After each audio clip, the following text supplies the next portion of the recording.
ready? It's the Roundtable with me, Robert Bannon. Well, welcome to the Roundtable, everybody. My name is Robert Bannon, and you're listening to us on Broadway World or over here on the Broadway Podcast Network.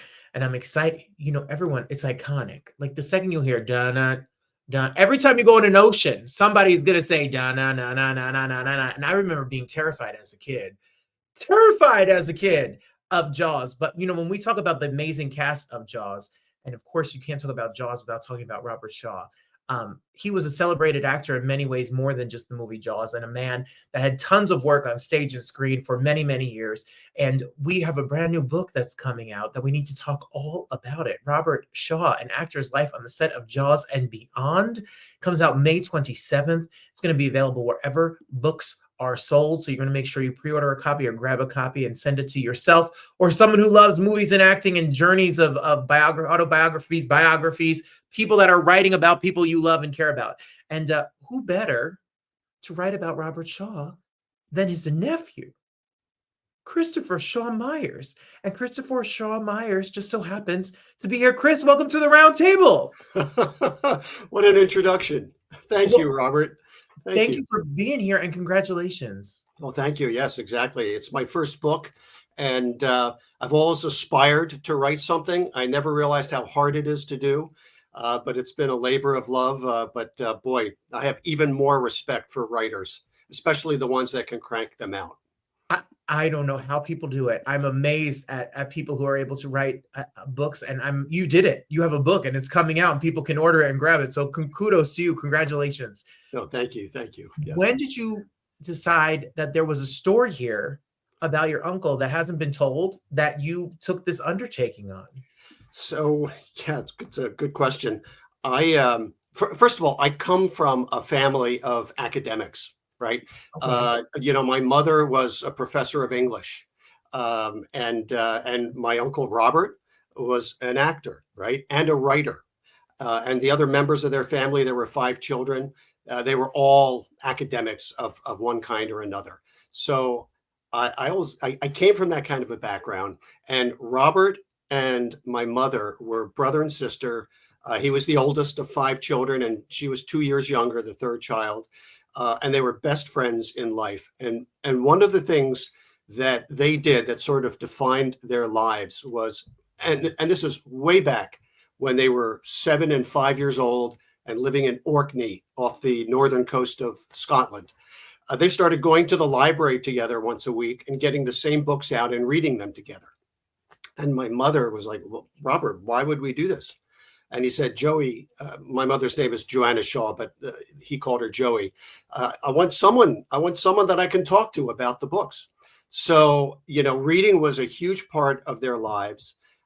They continued it all through their teenage years, reading all the classics. Robert, like if there was a book that had a dreary opening, like Moby Dick or books like that are great novels, but you might stop after a few chapters because the beginnings are Robert would always say to my mother, just skip the first 5 or 10 chapters and jump into it. So reading was a huge part of their lives. And Robert was a writer as well as an actor, and a prolific writer. He wrote 5 novels and 3 plays, won awards, had a play that ran on Broadway for a year, The Man in the Glass Booth.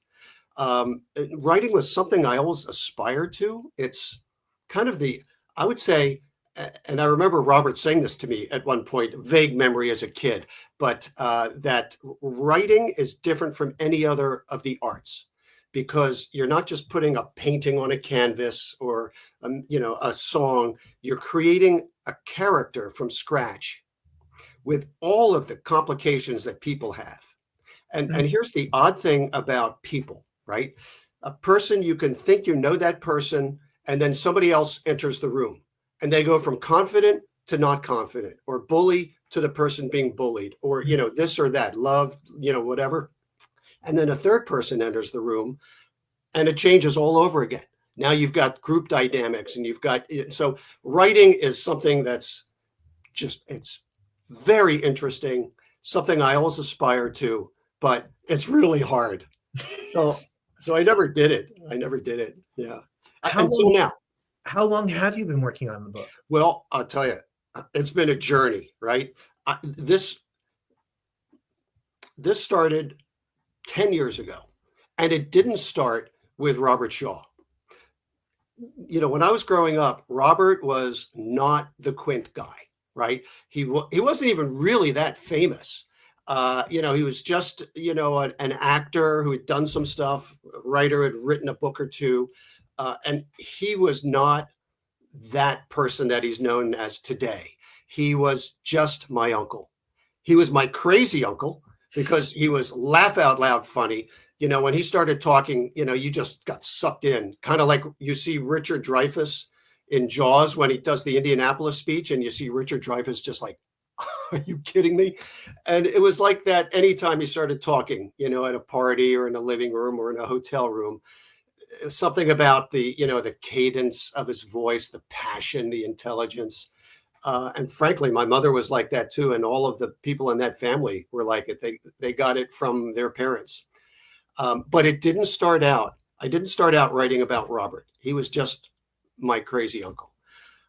When my mother was in her 80s, she's 95 now and still alive. Yeah, I know. But when she was in her 80s, about 10 years ago, I said to her, "Hey, Mom, all these stories you've always told me about, I think we should put them down on paper and capture this. It's so interesting." And she said, "No." She said, "No, not, nobody will be interested." And I said, "Maybe." But so then I wrote her a 2-page synopsis of her life, and to sort of spark interest in, going into the detail. And the 2-page synopsis went something like this. So you were raised in the Orkney Islands and then Cornwall. You had an alcoholic father who killed himself.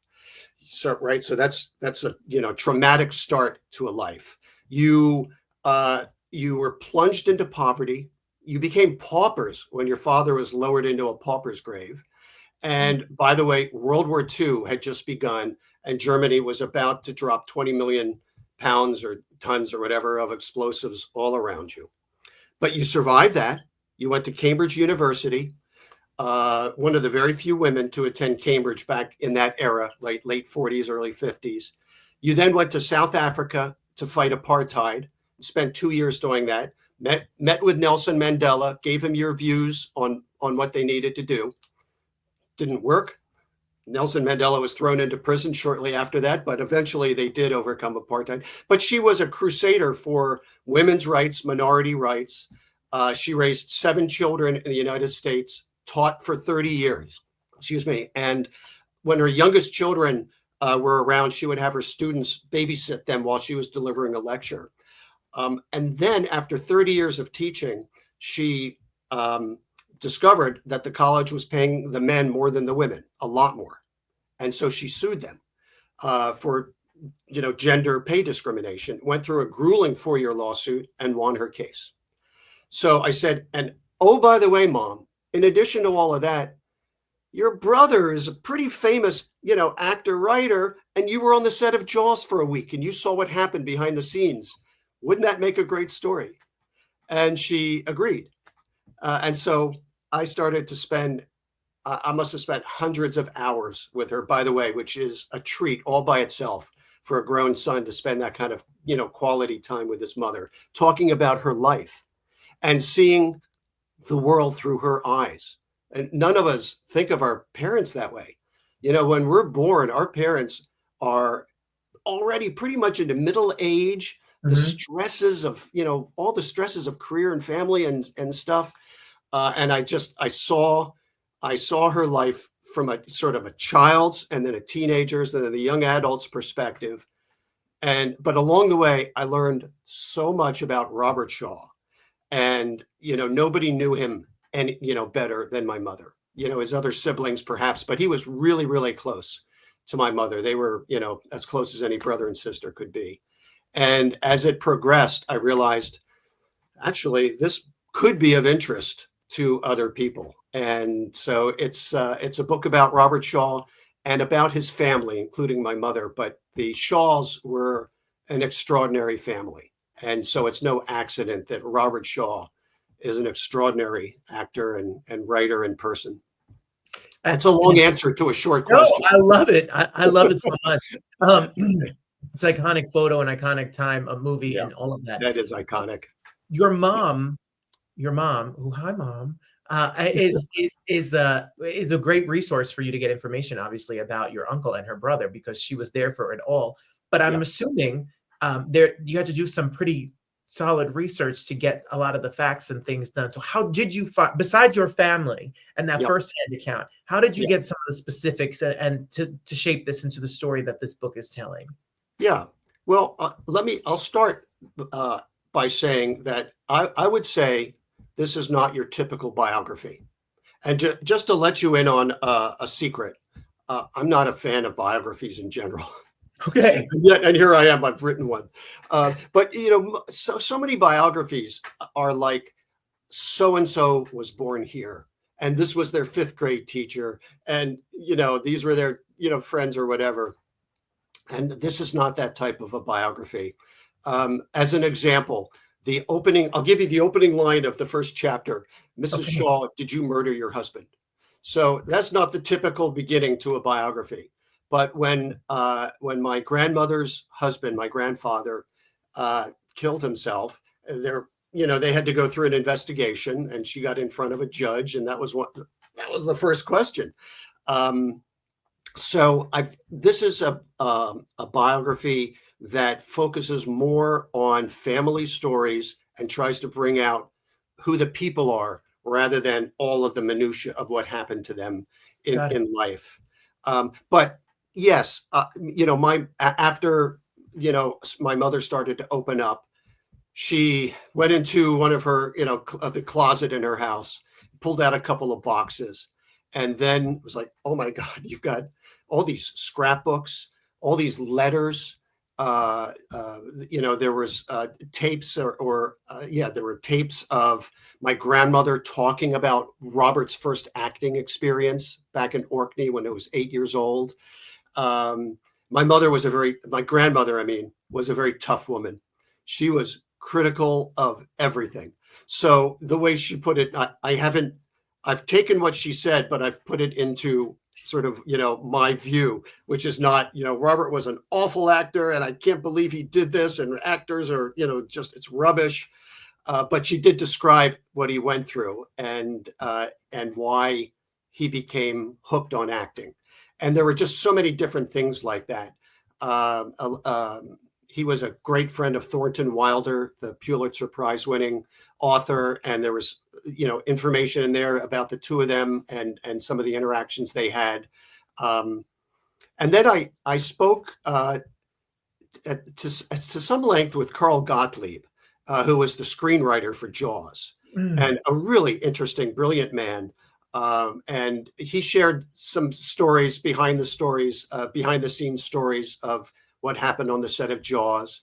And he said, hey, was your uncle, then he started asking me about Robert, because Robert had a big personality, and the people on the set of Jaws, and for that matter, anybody that he came into contact with, on any movie set or, Broadway theater, they were always intrigued by him. Robert had the kind of personality that was, people either loved him or they hated him. And, if you ever bump into somebody that knew him personally and you say, what did you think of Robert Shaw? What you don't get is, well, he was okay. You don't get any sort of in the middle. It's like, oh, I love that guy. He was so much fun. So, or oh, I hated him. And I think the reason for that is that he had this big, big personality. He walked into a room, he took it over, and he was funny, and he was very competitive, ultra, uber competitive. And this may be a little bit of prejudice on my part, I'm not sure. But, my sense is that the people who really liked him were very confident in their own skin. And so, they could dish it out as much as they, took it. And the people who didn't like them, I'm guessing, and this is more hearsay, were people that were sort of intimidated by him and they backed away. So, yeah. Well, in movies, if we watch him in movies, he's larger than life. So I can only imagine that that translates into your family and people who knew him personally, etc. Aside from Jaws, you talked about Broadway and a lot of the things that he had done starting in London and then moving over to Broadway, and then he was nominated for an Oscar, and the James Bond to Russia with Love and all of that stuff, the Yep. Sting and all of the films he made. Yep. And all the work that he did, which is iconic, a litany of work. Yep. And Jaws will forever live on forever for the history of eternity. I mean, it is Yep. one of the biggest movies in history. Was there a moment you realized your uncle was famous? Was there a moment you realized, like, oh, he's a movie star? Yeah.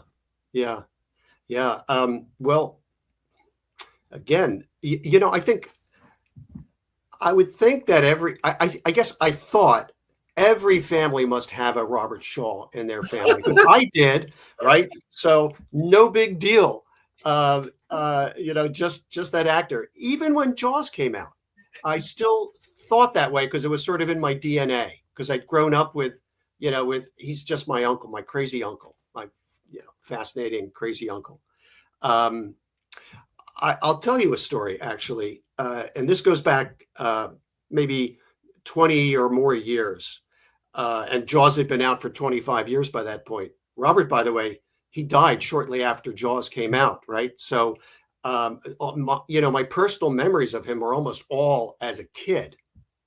But I was at a party once in Westport, Connecticut. I live on the East Coast here in Connecticut.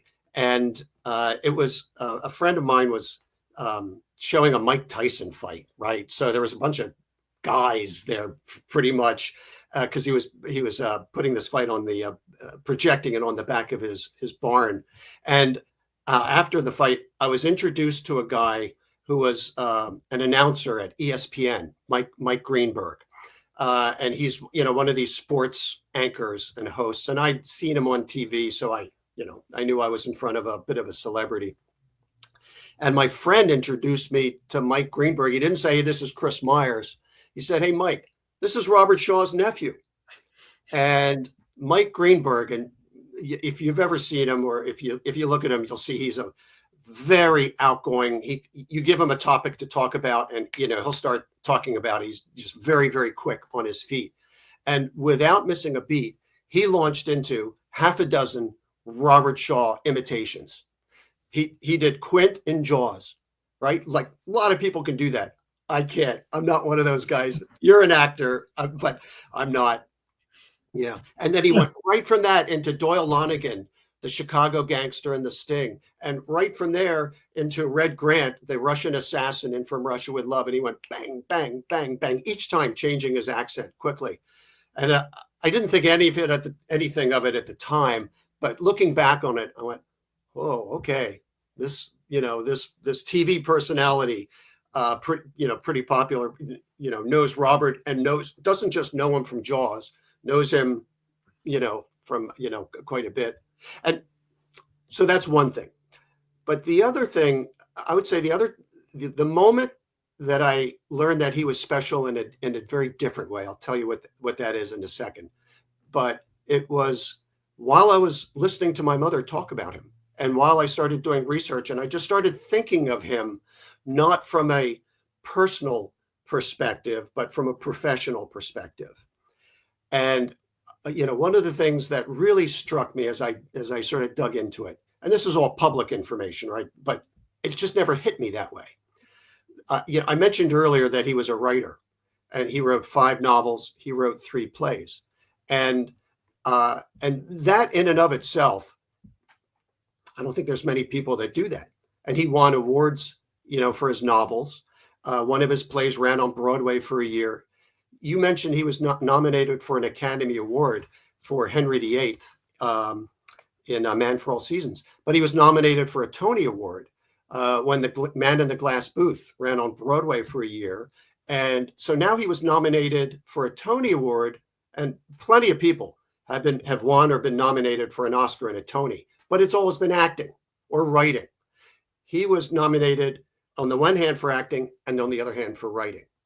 And then as I sort of looked at it a little bit more, and I can't think of many people, by the way, that have done that. Maybe Orson Welles or, Mm. people like that. I mean, the Alec Guinnesses and the Laurence Oliviers, they never did anything like that. And, Mhm. the modern big stars like, I mean, Ryan Gosling, De Mhm. Niro, they haven't done anything like that.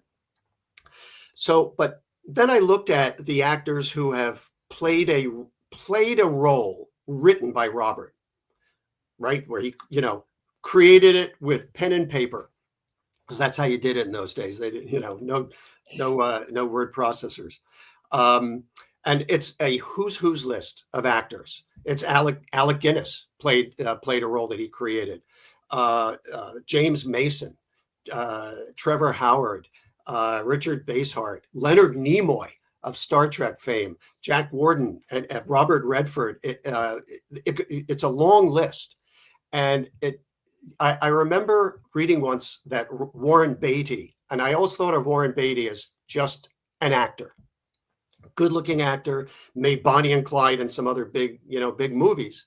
But then I read that Warren Beatty was a director, and that more than like a dozen actors under his direction were nominated for Academy Awards.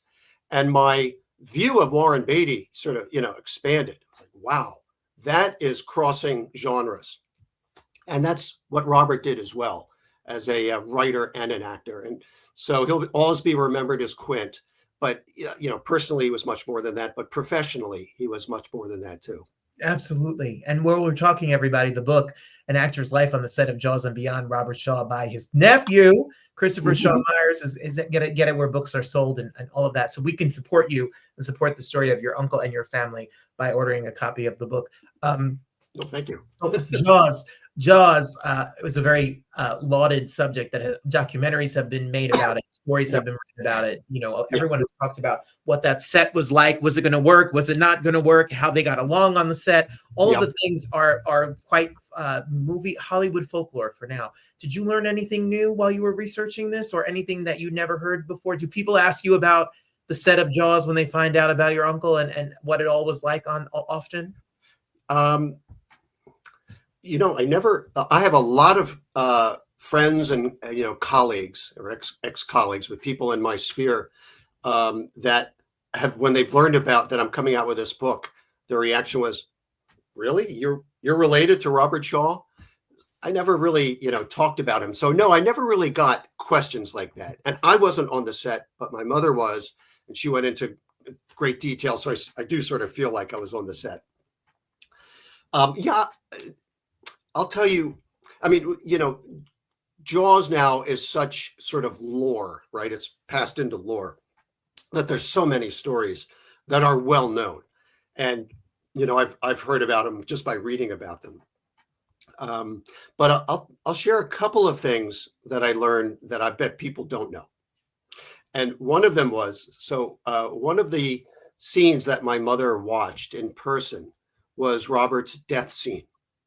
So she was there, sort of 50 feet or so away on another boat anchored near the Orca as it tilted up, and Robert, slid down the deck into the shark's mouth. And it was, my mother described it, it was horrifying to see the blood coming out of his mouth, because he bit down, on a, whatever it was, ketchup, or must not be ketchup. I don't know what it is, but I don't think it's real blood. No, those capsules, yes. Yeah. So, to see that was kind of horrifying to her. But so that night, right? So they shoot, they film during the day out on the ocean. They come back to the dock, they have dinner, and my mom and Robert are walking on the beach together. And she says to him very casually, "Wow, that was really interesting. Your screams sounded so real." And Robert said, and she said, "Great acting, Robert." And he said, "Actually, Joey, that wasn't acting. I was terrified." And she said, "Terrified? Why?" And he said, "Think about it. I was being dragged into the ocean by a mechanical contraption that had not worked from day one. And all I had to rescue me if something went wrong and I went underwater were two scuba divers with an extra set of oxygen." So he was, he said it anyway. Again, larger than life figure. I'm never quite sure, how much he's pushing things, but he said he was terrified, and I do believe him in this case. That had to be scary.